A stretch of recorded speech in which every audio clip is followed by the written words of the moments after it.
तमाम दर्शकों के बीच आज एक बहुत ही अहम मुद्दे पर बात करने के लिए हम आए हैं। बांग्लादेश में अल्पसंख्यक कैटेगरी में आते हैं हिंदू, और उनके ऊपर जो अत्याचार हो रहा है, जो टारगेट किलिंग हो रही है, उसका शिकार हो रहे हिंदुओं के खिलाफ अगर कहीं आवाज बुलंद हो रही है तो वो सिर्फ भारत ही नहीं बल्कि कनाडा भी है, अमेरिका भी है और इजराइल भी है।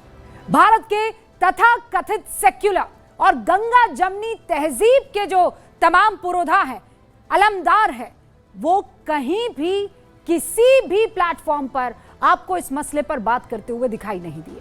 सड़कों पर उतरे वो तो भूल जाइए, 2 लाइनें व्हाट्सएप पर लिखी भूल जाइए। ऑल आइज ऑन राफा दिखेगा, ऑल आइज ऑन जो गाजा है वो दिखेगा, लेकिन all eyes on Bangladeshi Hindu इसका एक अल्फाज आपको उनके सोशल मीडिया अकाउंट पर नहीं दिखेगा। बांग्लादेश में ही हिंदू आबादी 1947 में 13.5 थी और 2022 में जो आखिरी जनगणना हुई है उसके मुताबिक यह आबादी घटकर अब 8% हो गई है।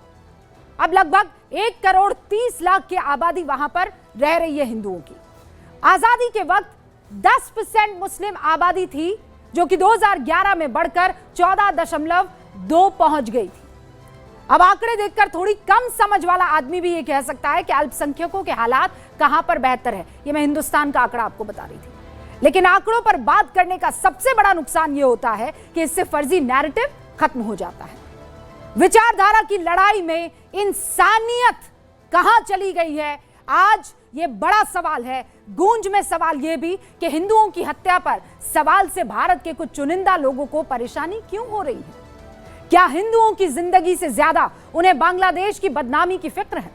क्या भारत में दलित सियासत के चैंपियन को दीपू चंद्र दास में दलित नहीं दिखता क्योंकि वो यहां वोट नहीं करता? मैं शुरू कर रही हूं गूंज का ये स्पेशल एडिशन।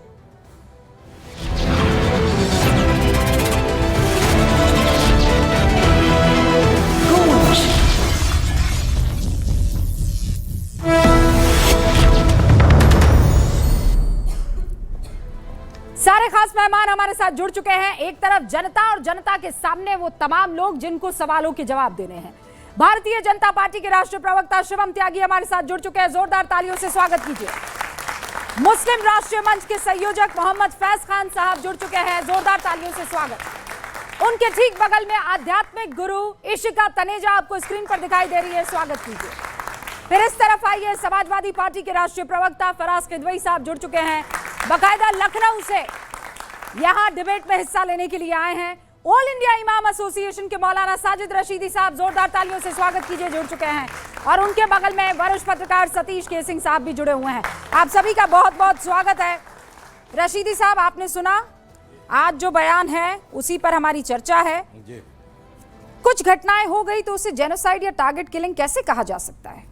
चलिए मैं आपकी बात मान लेता हूं कि उसे टारगेट किलिंग कहते हैं, तो फिर यहाँ हिंदुस्तान में मुसलमानों को जय श्री राम का नारा लगाकर मारा जा रहा है, करीब 50 मुसलमानों को मौत के घाट उतार दिया गया है, इसे आप टारगेट किलिंग क्यों नहीं कहते हैं? गाजा में बच्चों का कत्ल दिखाई दे रहा है, उनके साथ जो जेनोसाइड हो रहा है वो दिखाई दे रहा है।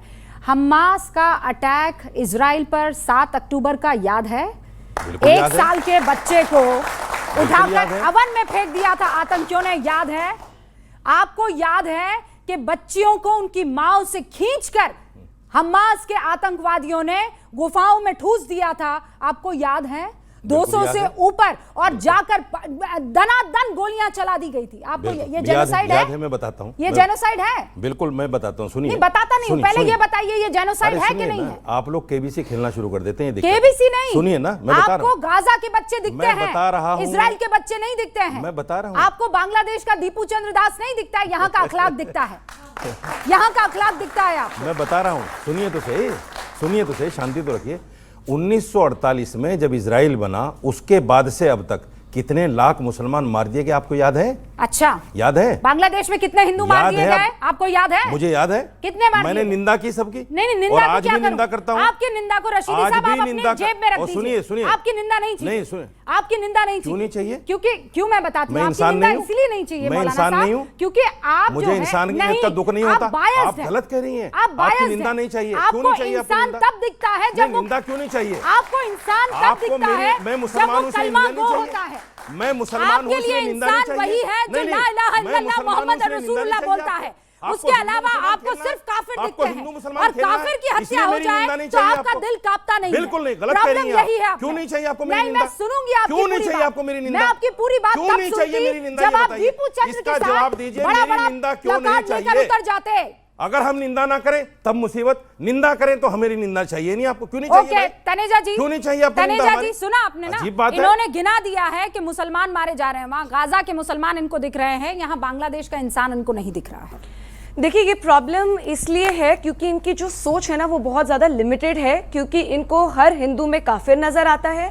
ये अल तकीयत में तो पहले जब तक इनकी माइनॉरिटीज़ होती हैं तब तक ये सबको बोलते हैं कि नहीं हम बहुत पीसफुल हैं, सब कुछ अच्छा है। जैसे ही इनकी आबादी बढ़ जाती है तो दर अल हरब इनका शुरू हो जाता है, जो इन्हीं के ही वर्ड्स हैं। पर ये सबकी मानसिकता नहीं होती, ये लिमिटेड लोगों की मानसिकता होती है। अब वो जब लिमिटेड लोगों की मानसिकता होती है तो फिर वो ऐसे ऐसे जाके इंटरव्यूज देते हैं नेशनल चैनल्स पे, क्योंकि तब इनको सिर्फ एक दीपू की मौत में कोई दर्द, कोई दुख, कुछ नजर नहीं आता है। टिस की जो रिपोर्ट थी उसके अंदर साफ साफ दिखाई दे रहा है कि हम 22% है 1961 में, 2011 में 8% और 2051 में हम 1% भी नहीं रह जाएंगे। ये इनको जेनोसाइड नहीं दिखाई देता है। तब इनको लगता है एक एक मारा गया। दीपू के बाद 4 इंसिडेंसेस हुए। रोजान में हिंदू फैमिलीज, 6 हिंदू फैमिलीज मारी गई, ये मैं 23 दिसंबर को बता रही हूं। उसके बाद छत्तोग्राम में 7 फैमिलीज मारी गई। ये 7 फैमिलीज इनको नहीं दिखाई दे रही, इनको सिर्फ एक दीपू दिखाई दे रहा है। 7 साल की बच्ची की हत्या होती है लक्ष्मीपुर में, उसको जिंदा जला दिया जाता है। इनको ये जेनोसाइड नहीं दिखाई दे रहा है। तो मुझे नहीं समझ आता इनको कब जेनोसाइड दिखाई देगा। करनी पड़ेगी। अब मैं चाहती हूँ फराज साहब विदाउट इंटरप्शन एक बार अपनी बात कर लें। हाँ फराज साहब जी चलिए, खैर पहले मैं बोल देता हूं, देखिए चाहे बांग्लादेश में मासूमों को मारा जाता हो, या पाकिस्तान में मारा जाता हो, या अफगानिस्तान में मारा जाता हो, या इराक में मारा जाता हो, या ईरान में मारा जाता हो, मैंने गजा का नाम नहीं लिया।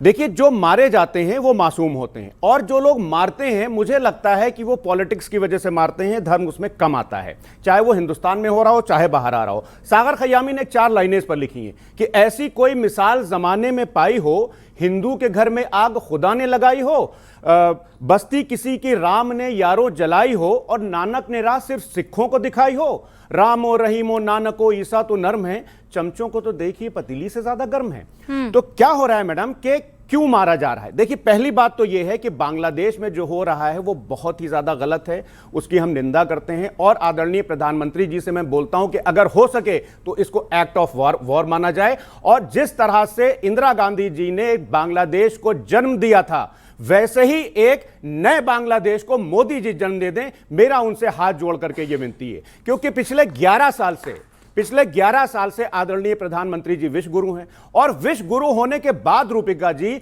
हमारे हिंदू भाइयों के साथ बांग्लादेश में यह हो रहा है, प्रधानमंत्री जी कुछ कर नहीं पा रहे हैं। अब आ जाते हैं इंडिया पे जो बात है। देखिए होता क्या है कि प्रॉब्लम कहां होती है? प्रॉब्लम वहां होती है कि जब एक 24 साल के दलित किसान को सार्वजनिक नल से बदायूं में पीट करके इसलिए मार दिया जाता है क्योंकि वो दलित है। प्रॉब्लम वहां पे होती है। और मैं आपको एक खबर दिखाता हूं, Bajrang Dal leader orchestrated cow slaughter to implicate Muslim residents. ये मैं नहीं बोल रहा हूं, ये इंडियन एक्सप्रेस की खबर है। प्रॉब्लम वहां पर होती है जब दंगा कराने, देखिए जितने हमारे यहां पे भाई बहन बैठे हुए हैं, जितने बच्चे बैठे हुए हैं, ये सब एक साथ मिलकर के रहना चाहते हैं। मैं जिस सोसाइटी में रहता हूं वहां पर 99% हमारे हिंदू भाई हैं, and I am very comfortable. मैं ये पूरी जिम्मेदारी के साथ बोलता हूं। You are very comfortable because 99% are Hindus. Yes, no ठीक नो नो सर, मैं मानता हूं। नहीं सर, एक second. I want to know 99% Muslim staying and a Hindu feels comfortable there. Ma'am देखिए लखनऊ में मैं उल्टा करना चाहता हूं। मैं बता रहा हूं, मेरे शहर में ही ये परसेप्शन बनाया जाता है। मतलब वो तो वो वाली बात हो गई कि हम आह भी करें तो हो जाते हैं बदनाम, और वो कत्ल भी करें तो चर्चा नहीं होता। आप बांग्लादेश में जो हिंदू हैं उनको तो हम बचा लेंगे, लेकिन जो हिंदुस्तान में बांग्लादेशी समर्थक बैठे हुए हैं उनका क्या करोगे? वो हिंदुस्तान में बैठकर बांग्लादेश की वाहवाही कर रहे हैं। अब कमाल की बात देखिए, एक बांग्लादेश में जहां 22-26% से घटकर जो है हिंदू खास तौर पर 7-8% पर आ गए, वो इनको जेनोसाइड नहीं लगता। पाकिस्तान में पूरे 30% से हटकर 1.5% पर आ गए, वो इनको जो है जेनोसाइड नहीं लगता। लेकिन हिंदुस्तान में अगर कुछ लोगों की जो है लिंचिंग हुई है, वो इनको याद है। मैं कहता हूं वो भी लिंचिंग हुई है, बिल्कुल गलत, नहीं होनी चाहिए। लेकिन जब आप वहां के जेनोसाइड और यहां के किसी एक लिंचिंग को एक ही लाइन में रख देते हैं, तो आप इस देश के भी गद्दार हैं। नहीं रखना चाहिए। मेरे देश में अगर कोई गलती हुई, बिल्कुल गलत। अगर सेंटा क्लॉज से रिलेटेड किसी भी मिसक्रेंट ने कोई भी गलत काम किया, मैं कहता हूं बिल्कुल गलत। लेकिन क्या वो और बांग्लादेश दोनों एक जैसे हैं? बिल्कुल एक जैसे नहीं है। पता नहीं जबरदस्ती एक ही जगह जनरलाइज करने पर क्यों लगे हुए हैं। अब आगे आते हैं। आपने कहा कि दलितों का नाम, मैं कहता हूं ना, ध्रुवराज त्यागी, अंकित शर्मा, नत्था लाल, इसके अलावा लाइन है। और किसी ने जाति धर्म देखकर नहीं मारा। और सुनिए, दीपू दास को भी जाति देखकर नहीं, धर्म देखकर मारा गया है। तो धर्म देखकर मारा गया है, तो बोलिए कि धर्म देखकर मारा गया है। इसमें भी मतलब कमाल बात हो गई, यहां पर भी जाति घुसा रहे हैं। अब आगे आते हैं। एक विषय बहुत साफ है, जहां तक बात बांग्लादेश के लिए है, इस हिंदुस्तान के 140 करोड़ लोगों की तरफ से एक ही आवाज उठनी चाहिए। जब इस देश में कोई लिंचिंग होती है, मैं आपके साथ खड़ा हूं, बिल्कुल आवाज उठाने के लिए तैयार। कहां है कुछ पता नहीं। सतीश केसिंग साहब कहां है कुछ पता नहीं। देखिए, सतीश के राजनेताओं से और इस तरह के लोगों से आप बात कीजिएगा तो कुछ मिलने वाला नहीं है, खाली एक दूसरे को दबाने में लगे। मुद्दे की बात यह है कि आज वो वक्त है कि बांग्लादेश में स्थिति विषम है। या तो आप तात्कालिक रूप से चुन चुन के बॉर्डर खोलिए, इसकी जरूरत है। तात्कालिक एक्शन की आवश्यकता है। ये बात सही है कि लगातार ये 8% पर नीचे जा रहा है, तो उसके लिए आपने व्यवस्था करिए अपने देश के अंदर। आप क्या है ना, आप तो आपका जो 56 इंच की छाती 112 इंच का हो चुका है। देखिए, जब दम रहता है तो अमेरिका ने नाइजीरिया में ISI के लड़ाकों को मिसाइल से मार डाला। तो हम में अगर दम है तो हम बांग्लादेश में कुछ करें, जैसा 1971 में करें, किया था। करने की आवश्यकता है, कुछ तो आपको करना ही पड़ेगा। अदरवाइज सुनिए ना, कितने रफाल गिरे। नहीं, उनको छोड़ दीजिए ना, ऑपरेशन सिंदूर उनकी हुआ था, राजनीति आप हमसे पूछिए। You were all asking the question, operation Sindoor सच्चा है कि नकली है? अरे भाई, जब हम लोग सुनिए, नहीं हुई है, जैसे ही ऑपरेशन करेंगे आप कहेंगे ऑपरेशन क्यों नहीं, मैं मेरी बात नहीं करेंगे, मेरी बात खत्म नहीं हुई, आप सुन लीजिए। आज या तो एकदम 112 इंच के छाती की जरूरत है, नहीं तो धुरंधर शब्द बहुत चल रहा है, वैसी कूटनीति की आवश्यकता है। बांग्लादेश की नाकाबंदी करो, या फिर आप चुनाव जीतो बंगाल असम के लिए, बस उसके बाद चुपचाप हो जाओ। ये कुछ करना तो पड़ेगा। के लिए हो रहा है। ओके, फैज भाई। बिस्मिल्लाहिर्रहमानिर्रहीम, रब्बि इश्रह ली सदरी व यस्सिर ली अमरी वहलुल उक़दतम मिन लिसानी यफ़क़हू क़ौली। बिरादरान आलम, अस्सलाम वालेकुम रहमतुल्लाहि व बरकातहू। जय हिंद, भारत माता की जय, वंदे मातरम। मेरी बात, एक मिनट भाई, मेरी बात पे ताली नहीं बजाना निवेदन है। रूबिका जी 1 मिनट 2 मिनट जो भी मुझे दे, ताली नहीं बजाना, ध्यान से सुनना, आप लोगों के लिए बात है।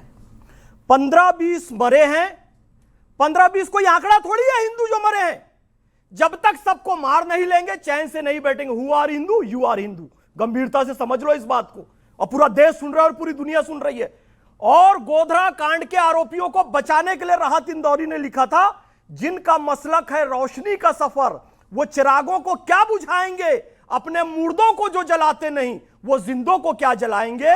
बांग्लादेश के मुसलमानों ने जिंदा जला के बता दिया कि इनका मसलक रोशनी का सफर नहीं है, और मुर्दों को नहीं जिंदों को जलाते हैं, और आज से नहीं जला रहे हैं। इमाम हुसैन पैगंबर हजरत मोहम्मद सल्लल्लाहु अलैहि वसल्लम के नवासे, उनको सजदे में कत्ल किया अल्लाह अकबर बोल के।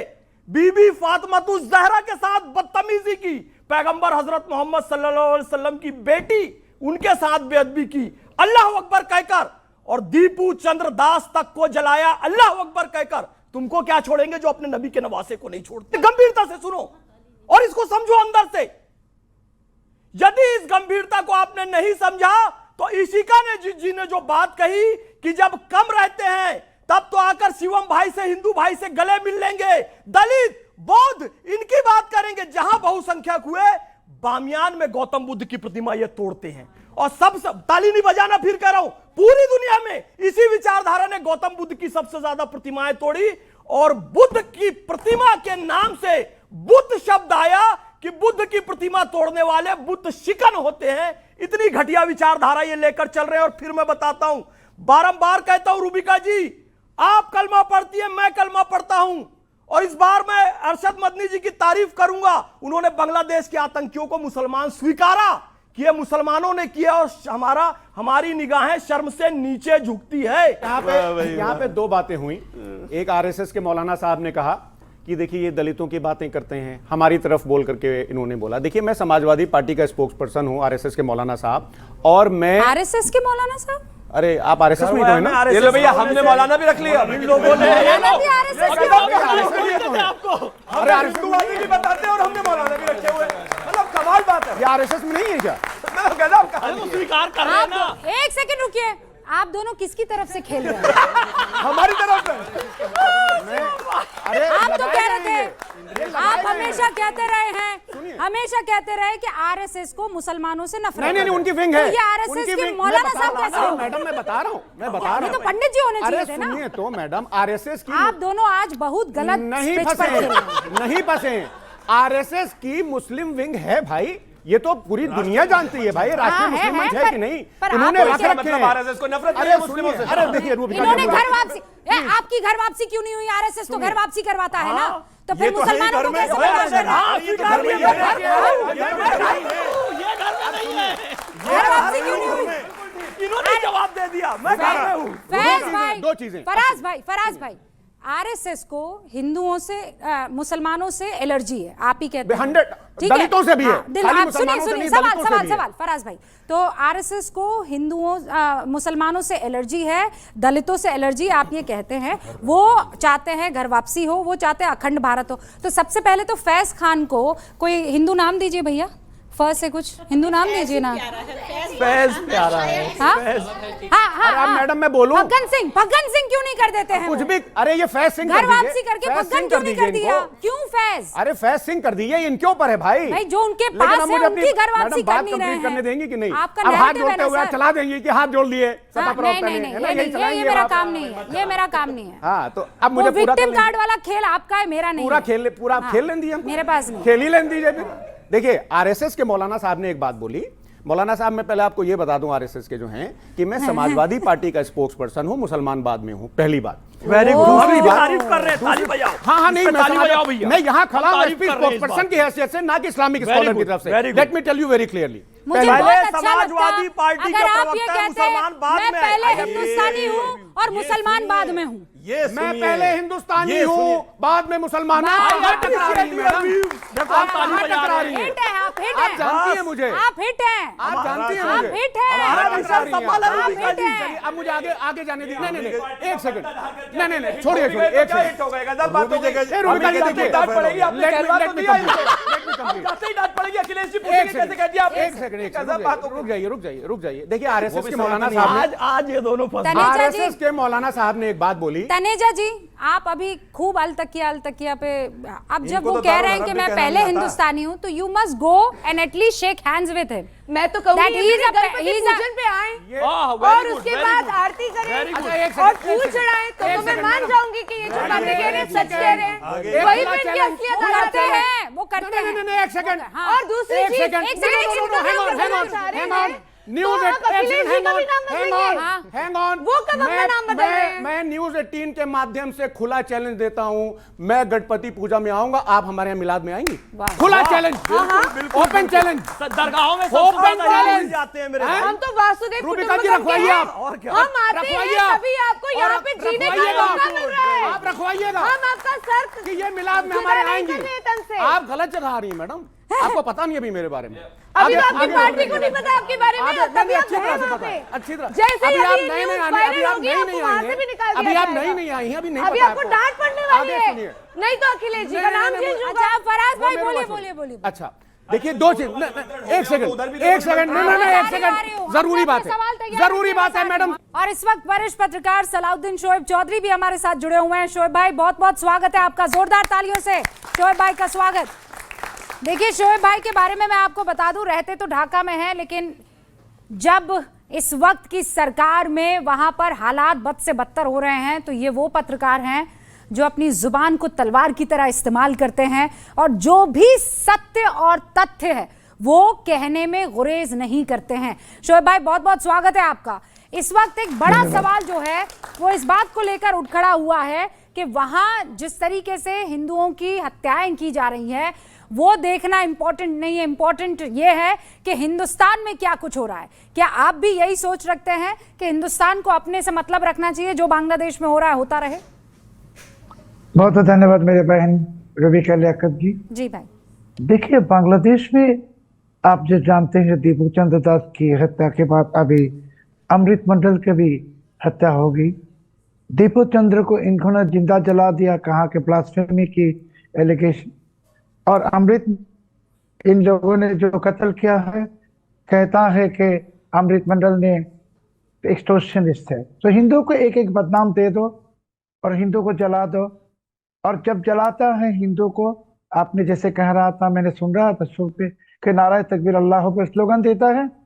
और आई am very sorry but majority of Muslim वो ये बात सुनते हैं तो चुप चुप के या जोर से बोलते हैं अल्हम्दुलिल्लाह।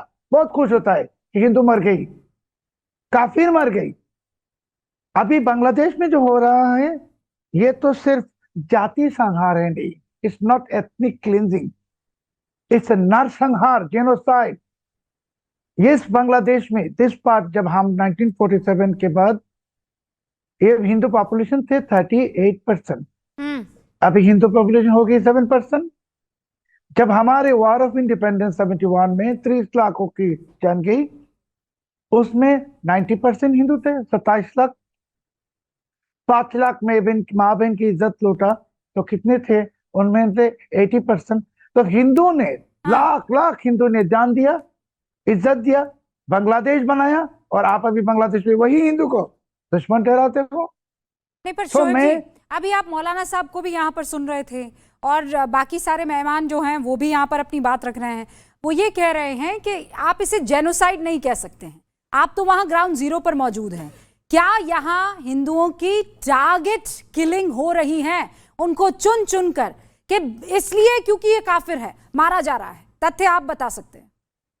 देखिए, कौन क्या कहता है, मैं उनके बातों पे अटेंशन नहीं देना चाहता हूँ कि आप जानते हैं, आप भी जानते हैं कि बहुत सारे मुसलमान हैं सो कॉल्ड, वो पाकिस्तान के नैरेटिव से चलते हैं, आईएसआई के नैरेटिव से। उनको हम मुसलमान नहीं कहते। मुसलमान होना है तो आपके जैसे, हमारे जैसा, जो जहां भी कोई लीगल चीज हो, करप्ट क्राइम्स हो, उसको हम कंडेम करेंगे। बांग्लादेश में जो हो रहा है, मैंने जो कह दी कि 7% पे आ गए हिंदू पॉपुलेशन, फिर से इसमें 3%, ये तो हिंदू फ्री बांग्लादेश बनाने की कोशिश, इसे एथनिक क्लींजिंग नहीं, जेनोसाइड। अगर मौलाना साहब ये कबूल नहीं करते कि जेनोसाइड है, तो मैं उनको एक डिक्शनरी भेजता हूँ ये समझने के लिए जेनोसाइड का माने क्या होता है। ये उनके कसूर नहीं है, उनके कोई, it is not his fault, because they don't understand, they don't learn lot of things in madrasa, that's the problem। और अगर वो समझते भी हैं, वो कहेंगे नहीं, क्योंकि मैं माफी मांग के कहता हूँ कि वो जब सुनते हैं कि नाराय तकबीर अल्लाह अकबर करके हिंदू को कत्ल किया, वो धीरे धीरे मन से खुशपुकार करते हैं, अल्हम्दुलिल्लाह। बहुत खुश होता है, बहुत खुश होता है। ये मुसलमान जो ऐसे मुसलमान है, इसके लिए मुसलमान सारे दुनिया में बदनाम हो गई। आप भी दुनिया के बहुत देश जाते हैं, मैं जाता हूँ, तो पासपोर्ट खोल के मुस्लिम नेम देखता है तो वो वही इमिग्रेशन को हमारे शक्ल पे जिहादी नजर आता है। अभी मैं एक बात रबीका, में एक क्वेश्चन करता हूँ सबको, क्या आप कहोगे जो मुसलमान टेररिस्ट, मैं लादेन की नाम कह दूंगा, अबू बकर बगदादी नाम कह दूंगा, हाफिज सईद के नाम कह दूंगा, आप ऐसे ग्लोबली फेमस एक हिंदू टेररिस्ट का नाम कहिए। बहुत बड़ी बात है। सुनता हूं मैं एक हिंदू टेररिस्ट बता दे कोई, वो याद करते हैं, फिर वो कहते हैं महात्मा गांधी को मारने वाला। मैं कहती हूँ ठीक है, महात्मा गांधी को मारने वाला जो शख्स था वो सबसे बड़ा आतंकवादी था, उसके बाद गिनाइए ना, उसके बाद क्यों नहीं वो संगठन तो आतंकवादी संगठन कैसे नहीं बना? एक आतंकवादी, वो बस घूम फिर के महात्मा गांधी का कातिल आतंकवादी था। फिर उसके बाद महात्मा गांधी के कातिल क्या एक मुसलमान को मारा? महात्मा गांधी के कातिल अगर हैं वो लोकल टेररिस्ट, मगर इंटरनेशनल टेररिस्ट, जैसे मुसलमान में अलकायदा का उसामा बिन लादेन, अबू बकर अल बगदादी, हाफिज सईद, एक नाम बताइए ना मुझे, हिंदू इंटरनेशनल टेररिस्ट या यहूदी इंटरनेशनल टेररिस्ट या ईसाई इंटरनेशनल टेररिस्ट है? नहीं है। मुसलमान टेररिज्म के पीछे पड़े हुए, टेररिज्म के लिए इनकी इतनी मोहब्बत है कि इनके दिल में सिर्फ टेररिज्म और जिहादी गए। और एक भाई बता रहे थे, अभी जो बातें आप कह रहे हैं, एक सेकंड, ओके, ऑलराइट, एक भाई यहाँ बता रहे थे कुरान के कोटेशन के कत्ल की बात है, और मौलाना साहब ने बताया कि मोहब्बत की बात है। सूरह तौबा पढ़ लो, सूरह तौबा में क्या है? कत्ल करो, क्लियर कट लिखा है। अभी आप तो वो छुपाने की कोशिश करें, कुरान में लिखा है clear cut. I am being a Muslim, I am saying, I am challenging the maulana, come to Bangladesh and sit with me for debate. कुरान में सूरह तौबा लिखा है कत्ल करो, मगर क्या क्या चीज है? वो एटमोस्फियर सिचुएशन था, तीसरा थे। अभी आप तो वो कुरान को लेके पड़े हुए हैं। नहीं, बात तो यही है ना सर, वो कुरान की आयतें अरबी में पढ़ेंगे, हिंदी का तर्जुमा आएगा नहीं, और जिसको आ जाएगा उसे कहेगा नहीं ये तर्जुमा गलत है। यही काम यहाँ पर मौलाना साहब भी करते हुए दिखाई दे रहे हैं। और मैं कह रही हूँ, गीता में भी कहा है जो अधर्मी है उसे, अर्जुन को कह रहे हैं ना कृष्ण, लेकिन मुझे तो कोई हिंदू इस तरीके से करता हुआ सड़कों पर निकलकर दिखता नहीं है। Why is it always that a terrorist who is caught has got a name which obviously resonates Islam? ये सवाल तो हमें अपने आप से करना होगा। बहुत बहुत शुक्रिया सलाउद्दीन भाई, आगे भी आपसे मुलाकात होगी और यहाँ पर डिबेट आगे बढ़ाते हैं। क्विकली अपने लोगों के पास जा रही हूँ, सवाल किसका है? आइए। नमस्ते सर, सबसे पहले मेरा सवाल सर आपसे है। आप कौन? मैं संदीप कुमार, पत्रकारिता का। अरे भाई आप कौन? आप शिवम से? हाँ, शिवम सर से। सर मेरा सवाल आपसे, आप सत्ता में हैं, आप चाहे तो इस पे अपनी राय ले सकते हैं और बांग्लादेशी को सिखा सकते हैं उनकी क्या पहचान है। और सबसे पहले मैं हम आदरणीय प्रधानमंत्री और आदरणीय विदेश मंत्री से सवाल करना चाहूँगा कि अगर आप रात दिन हिंदू का बात करते हैं तो बांग्लादेशी को तोड़ के क्यों नहीं रख देते हैं? ओके, जवाब जल्दी से 20 सेकंड में। देखिए, मैं एक चीज कहना चाहता हूं कि हाँ, हम हिंदुओं की बात करते हैं, हिंदुस्तान की बात करते हैं, बांग्लादेश से लगातार बात कर रहे हैं, और हमारा उनसे क्लियर कट एक ही क्वेश्चन है और एक ही बात पर सवाल है कि किसी भी तरीके से यह अंतरिम सरकार में पिछले 2 साल में जो स्थितियां खराब हुई हैं उससे स्थितियां बहुत पहले बेहतर थी, आगे भी बेहतर होगी। हमें किसी भी हाल में वहां के माइनॉरिटीज को प्रोटेक्ट करना है, यह हमारा अधिकार है, हम करेंगे। और जिनको आने की आवश्यकता है उसके लिए भी काम कर रहे हैं, आगे भी करते रहेंगे। अरे कब करेंगे? जब 1% हो जाएगी घट की आबादी तब। हम अभी भी कर रहे हैं, पहले कर चुके हैं, सीए ले आए, आगे भी करेंगे। एक सेकंड पहले लो। हाँ दे दीजिए। वो तो बांग्लादेशियों को देते हो आप, शिवम भाई, अब हिंदुस्तानियों को भी देना है। सुनो ना, दे दीजिए। सुनो, एक सुझाव दे रहा हूँ। अच्छा, आप एक काम कर लीजिए, जितने बांग्लादेश में हिंदू है ना, मैं भी आपके साथ खड़ा हूँ, हिंदुस्तान में ले आइए। अरे सीए क्या था? ना ना ना ना ना ना, ये रिटॉरिकल जुमलेबाजी है। सीए के सबसे बड़े विरोधी यही मौलाना थे, जब लाने के लिए कानून बना रहे थे तब तो यही था। हिंदू के खिलाफ ये बराबर वाले हिंदू के खिलाफ जा रहे हो। हाँ बिल्कुल, आप हिंदू के खिलाफ जा रहे हो। अरे सीए क्या था? आप हिंदू के खिलाफ जा रहे हो। पर तो सब बाहर आ गए थे। 6 महीने में सब भूल जाता है हिंदुस्तान। मेरी बात का समर्थन। सर सवाल सुन लीजिए सर, विपक्ष से सवाल है सर, हम लोग 1947 तो देखे नहीं, इतिहास पर है। हम कश्मीर फाइल्स मूवी ज़रूर देखे लेकिन हकीकत नहीं देखे। हमने केरला स्टोरी मूवी भी देखी लेकिन हमने हकीकत अपने आंखों से नहीं देखा। लेकिन आज हम बांग्लादेश को देखकर हम ये क्यों नहीं कहते हैं कि जो कश्मीर में हुई वो हकीकत थी? हम ये क्यों नहीं कहते हैं कि जो केरला में हुई वो हकीकत थी? हम ये क्यों नहीं कहते हैं कि 1947 में जो दंगे हुए थे उसमें हिंदू समाज, खासकर हिंदू, जैन, बौद्ध, सिख सारे लोगों का कत्ल हुआ था, तब पाकिस्तान का निर्माण हुआ था। नहीं, मुसलमान का क्यों ले लूँ? पाकिस्तान तो मुसलमानों के लिए तो बना था, हिंदुस्तान हिंदुओं के लिए, पाकिस्तान मुसलमानों के लिए बना था। अफगानिस्तान से हम बहुत खत्म हो गए, पाकिस्तान से हिंदू खत्म हो गए, आज बांग्लादेश से हिंदू और अल्पसंख्यक वहाँ से खत्म हो रहे हैं। कब तक ये हम कहेंगे? कब तक ये हमने तहजीब की हम लोग ये बात करेंगे? कहाँ सर हिंदुस्तान में आ गए हैं? हाँ, विपक्ष से भी मेरा सवाल है, विपक्ष से सवाल है। प्रियंका गांधी जी ने संसद भवन में ये मांग किया कि हिंदू अल्पसंख्यक और वहाँ जो लोग हैं उनके ऊपर कुछ एक्शन सरकार को लेना चाहिए। ओवैसी जी का भी मैंने भाषण सुना, वो भी पढ़ रहे थे। सर सरकार कब तक एक्शन लेगी, इस पर भी आप बताइए एक्शन कब लेगी? विपक्ष से भी सरकार लगातार एक्शन ले रही है, हर रोज उनके उच्चायुक्त से संपर्क में है और किसी भी तरीके से हिंदुओं को बचाना है। लेकिन प्रियंका गांधी की बातों में मत आइए। प्रियंका गांधी, राहुल गांधी सीए के लिए वो पहले 2 लोग थे जो राजघाट पहुंच गए थे। राजघाट पहुंचकर अब शांत हो जाइए। जब कोई दीपू सरदार जो है सरकार इस तरह पीट पीट कर जिंदा जलाया जाता है, देश की कानून व्यवस्था, हिंदू की आत्मा, समाज सब कुछ चरमरा जाता है। मेरा प्रश्न आपसे है, आखिर कब हिंदुस्तान हिंदुओं की सम्मान देगा। इजराइल अपने नागरिक को सम्मान देता है, अमेरिका अपने नागरिक को सम्मान देता है। हम कब तक ताली पीटेंगे? कब तक चलेगा हमारा हिंदुस्तान का हिंदू? बड़ा सवाल है।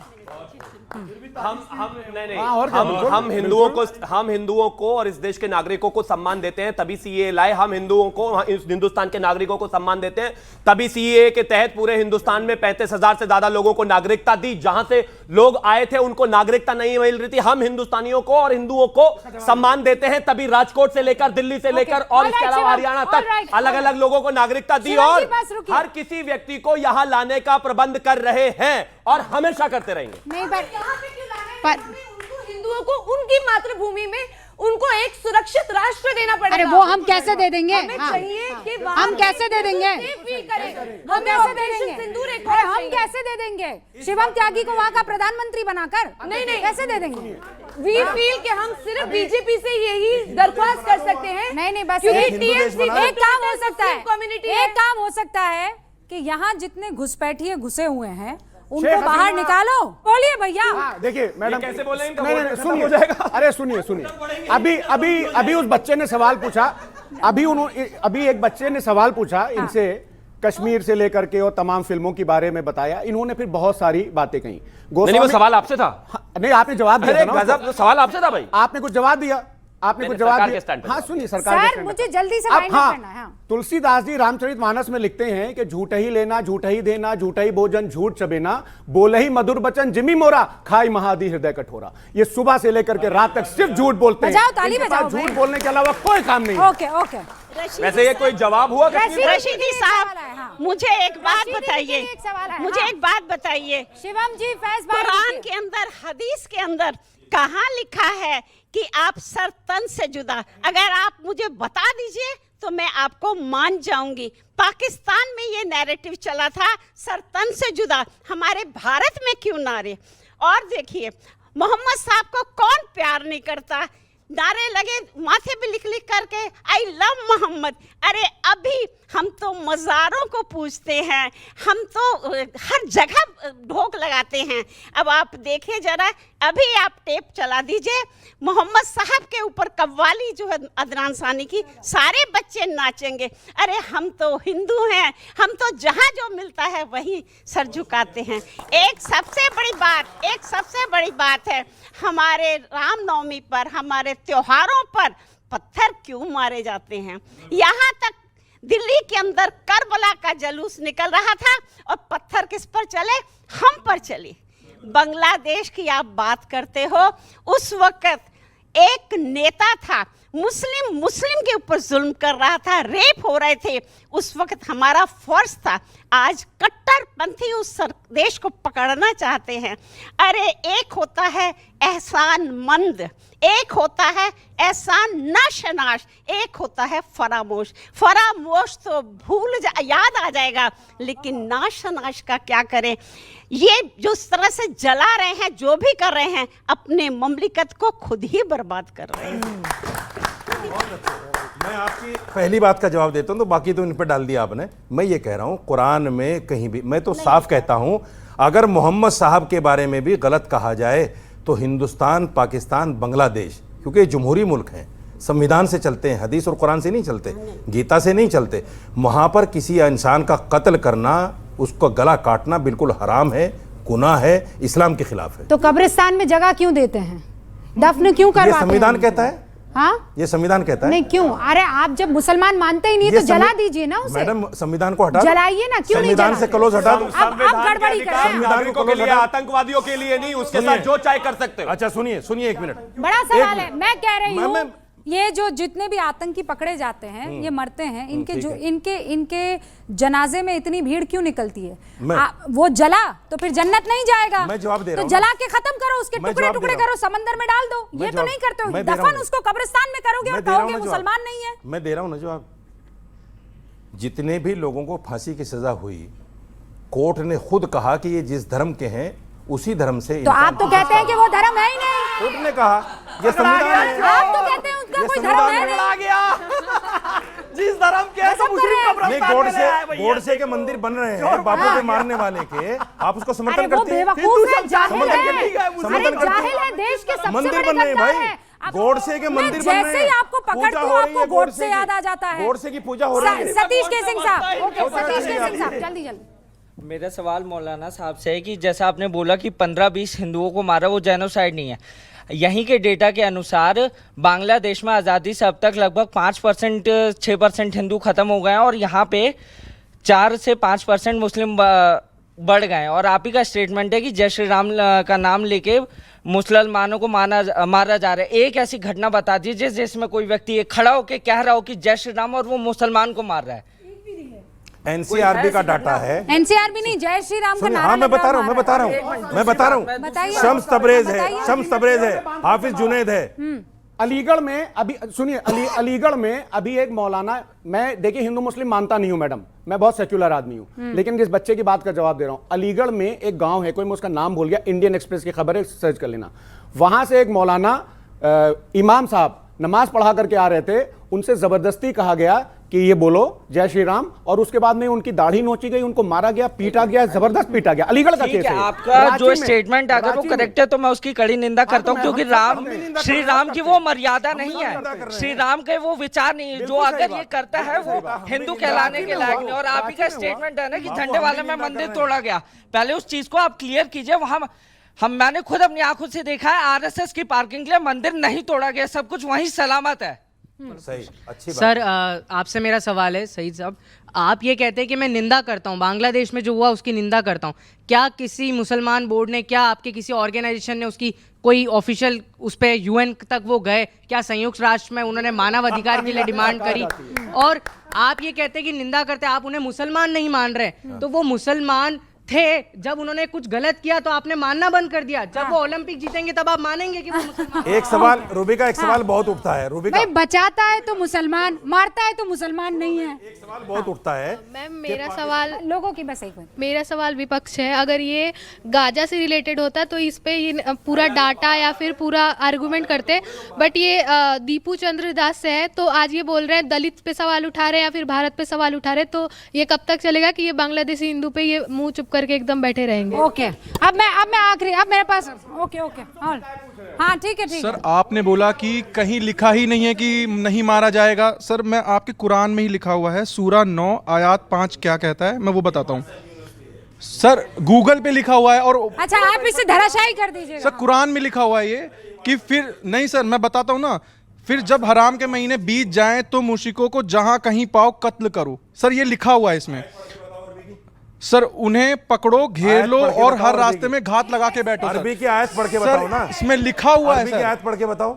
अरे वो बेचारा कैसे पढ़ेगा? अरे ट्रांसलेट तो झूठा है। अरे वो कैसे पढ़ेगा? झूठा है। आप बता दीजिए कि झूठा है। अरे मैं कह रहा हूँ ना कि इस्लाम में नहीं है, मानो ना उस बात को। ओके, सतीश के सिंह साहब, आखिरी स्टेटमेंट, सतीश के सिंह साहब। जैसे उसने पूरी इंसानियत को मार दिया। सतीश के कुरान ये कह रहा है। दिखाई देने चाहिए हमें कि सारे मुस्लिम इकट्ठे हैं और कह रहे हैं कि गलत कहा जा रहा है हमारे बारे में। सरतन से जुदा करना नहीं लिखा हुआ, आप दिखाई तो दें। 2012 में रामलीला मैदान में, सुनिए 2012 में नहीं पता सुन तो लगता, लीजिए, दिखना चाहिए 2012 में रामलीला मैदान में तमाम ऑर्गेनाइजेशन मुसलमान इकट्ठी हुई और इस जिहाद के 12 के बाद सब खत्म हो गया क्या? 12 के बाद इतने साल गुजर गए हैं। जवाब नहीं देने देते आप। मैं कह रहा हूं ये जो जिहाद के नाम पे आतंकवाद हो रहा है, हमने सबने कंडम किया 2012 में, तमाम ऑर्गेनाइजेशन ने किया। ओके, ऑलराइट, सतीश के सिंह साहब। ओके, सतीश के सिंह साहब, ये लोग जो कट्टरपंथी लोग हैं, ये जो आप पूरे कॉन्टिनेंट का नाम अब रख दीजिए कट्टरवाद कॉन्टिनेंट, इस तरह के लोगों को आप ज्यादा तवज्जो देंगी ना, ये देश बर्बाद हो जाएगा। बाल के रख लीजिए। ओके मैं कहता हूं जो करता है गलत, तो कहिए आप भी। बहुत शुक्रिया हमारे साथ जुड़ने के लिए। कट्टरपंथी विचारधारा इस देश को, अगल बगल के तमाम देशों को, पूरी दुनिया को दीमक की तरह लील जाएगी। अगर आपके घर में कट्टरपंथी हैं, बाहर निकलिए, कॉलर से घसीटिए और कहिए ये बर्दाश्त नहीं होगा। बहुत शुक्रिया आप सभी का। आप देखते रहिए न्यूज़ 18 इंडिया।